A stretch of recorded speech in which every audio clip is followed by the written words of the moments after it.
Vidyasri Subramaniam thought for the டே.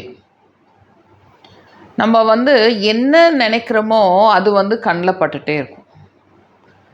என்ன நம்ம அது கவனிக்கிறதுலையோ அது நம்ம கண்ணில் வரவே வராது.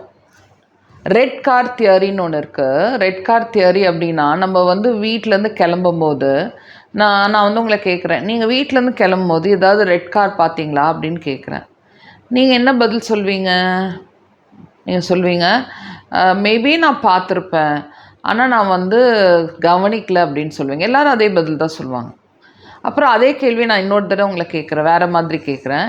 இப்போது நீங்கள் வீட்டிலேருந்து இந்த இடத்துக்கு வர்றது வரையிலுமே நீங்கள் பார்க்குற ஒவ்வொரு ரெட் காருக்கும் நான் உங்களுக்கு ஒரு $50 கொடுக்குறேன், $50 கொடுக்குறேன், ஒரு $500 கொடுக்குறேன்னு சொல்கிறேன்னு வச்சுக்கோங்களேன்.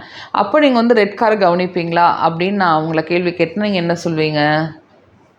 ஆமாம், நான் கவனிப்பேன்னு சொல்லுவோம். அப்போது இதே தான் உங்கள் மூளையிலையும் நீங்கள் என்ன வேணும்னு நினைக்கிறீங்களோ அதை நோக்கி நம்மளோட எண்ணங்களும் நம்மளோட செயல்களும் அது அட்ராக்ட் ஆகி நமக்கு கிடைக்கும். ஆனால் இது நம்ம நினைக்கவே இல்லை அப்படின்னா எல்லாமே நம்மக்கிட்ட வந்துட்டு தான் போகும், நம்மளை கடந்து தான் போகும். ஆனால் அது நமக்கு தேவைன்னு சொல்லிட்டு நம்மளால் ரெக்கக்னைஸ் பண்ண முடியாது. ஸோ ஒருத்தரை பார்த்து ஈஸியாக என்ன சொல்லுவோம், அவன் ரொம்ப லக்கி ஃபெலோ, அவனுக்கு எல்லாமே வேணுங்கிறது கிடைக்கும் அப்படின்னு சொல்லுவோம். ஆக்சுவலி அப்படி கிடையாது.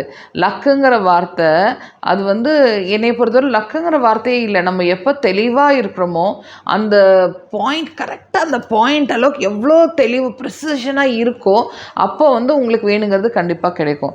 நீங்கள் எவ்வளோ தூரம் அந்த எண்ணத்தில் கவனம் செலுத்துகிறீங்களோ அப்போ நீங்கள் நினச்சது உங்களுக்கு கிடைக்கும். அப்போ இதில் லக்கு எங்கே இருக்குது? அப்போது நீங்கள் ஒரே ஒரு விஷயம், நீங்கள் எந்த விஷயங்கள் உங்களுக்கு வேணும்னு சொல்லி நீங்கள் தெளிவாக எப்போலாம் நினைக்கிறீங்களோ அப்போ உங்களுக்கு கிடைக்கும்.